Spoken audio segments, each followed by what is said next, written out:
ಎಲ್ಲರಿಗೂ ನಮಸ್ಕಾರ. ನಾನು ಏಕಪಾತ್ರ ಅಭಿನಯದಲ್ಲಿ ಕಿತ್ತೂರಿನ ಸಾಮ್ರಾಜ್ಯಕ್ಕೆ ಬ್ರಿಟಿಷರು ಬಂದು ಕಪ್ಪವನ್ನು ಕೇಳುವ ಸಂದರ್ಭವನ್ನು ಪ್ರಸ್ತುತಪಡಿಸುತ್ತಿದ್ದೇನೆ. ಇಲ್ಲಿ ಕುಳಿತರೆ ಚೆನ್ನಮ್ಮ, ಇಲ್ಲಿ ನಿಂತರೆ ಬ್ರಿಟಿಷ್, ಇಲ್ಲಿ ನಿಂತರೆ ರಾಯಣ್ಣ. ಕಪ್ಪ ಕೊಡಬೇಕು ಕಪ್ಪ, ನಿಮಗೇಕೆ ಕೊಡಬೇಕು ಕಪ್ಪ? ಕಿತ್ತೂರೇನು ನಿಮ್ಮ ಅಪ್ಪ ತಾತ ಮುತ್ತಾತ ನೀರು ಕಟ್ಟಿ ಬೆಳೆಸಿದ ಸ್ವತ್ತಲ್ಲ, ಕನ್ನಡ ಮಕ್ಕಳ ಸ್ವತ್ತು.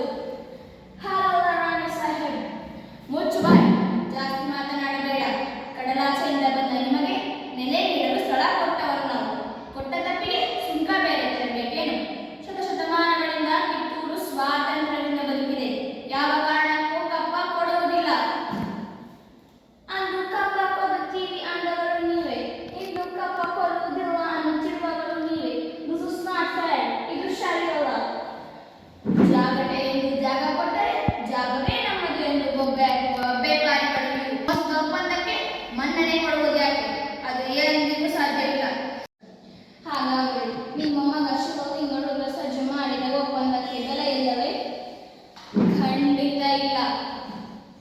ಅವನು ಸತ್ತ ನಂತರ ದತ್ತು ಪುತ್ರರಿಗೆ ಆದ್ಯತೆ ಇಲ್ಲ ಎಂಬುದು ನಿಮಗೆ ತಿಳಿದಿಲ್ಲವೇ?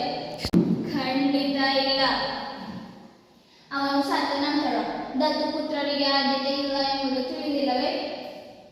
ಏತ್ಯಾಕರೆ ಬಾಯಿಗೆ ಹಿಡಿದು ಮಾತನಾಡು. ಕೆಂಪು ಕಪ್ಪೆ, ನಮಗೆ ಆಜ್ಞೆ ಮಾಡಲು ಯಾರು ನೀವು? ನಮ್ಮ ಕಿತ್ತೂರಿನ ಸಾಮ್ರಾಜ್ಯವನ್ನು ಆಳುವ ಹಕ್ಕಿರುವುದು ನಮಗೆ, ನಿಮಗಲ್ಲ. ರಾಣಿ ಸಾಹೇಬ್, ಕಿತ್ತೂರಿನ ನಮಗೆ ಸಂಪೂರ್ಣ ಆದೇಶವಾದ ಎಚ್ಚರ. ಮುಚ್ಚು ಬಾಯಿ.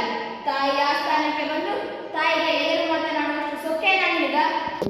ರಾಯಣ್ಣ, ನೀನು ಬಾಗಿಲು ಕಾಯುವ ಸಿಪಾಯಿ, ನಾನು ನಿನ್ನೊಡನೆ ಮಾತನಾಡಲು ಬಂದಿಲ್ಲ. ನಿಲ್ಲಿಸಿ ನಮ್ಮ ಲೇಖದ ಮಾತುಗಳನ್ನು. ರಾಯಣ್ಣ ಬಾಗಿಲು ಕಾಯುವ ಸಿಪಾಯಿ ಅಲ್ಲ, ಕಿತ್ತೂರಿನ ಕಿಡಿ, ನನ್ನ ದತ್ತು ಪುತ್ರ. ಇದನ್ನು ಅರಿತರೆ ನಿಮಗೂ ಕ್ಷೇಮ, ನಿಮ್ಮ ಕಂಪನಿಗೂ ಕ್ಷೇಮ. ರಾಣಿ ಸಾಹೇಬ್, ನೀವು ಕಂಪನಿ ಸರ್ಕಾರದ ಕಚೇರಿಗಳನ್ನು ಮೀರಿ ತಪ್ಪಿ ಹೋಗುತ್ತಿದ್ದೀರಿ. ಎಚ್ಚರ. ನಿಲ್ಲಿಸು. ತಾಯಿಗೆ ಎದುರು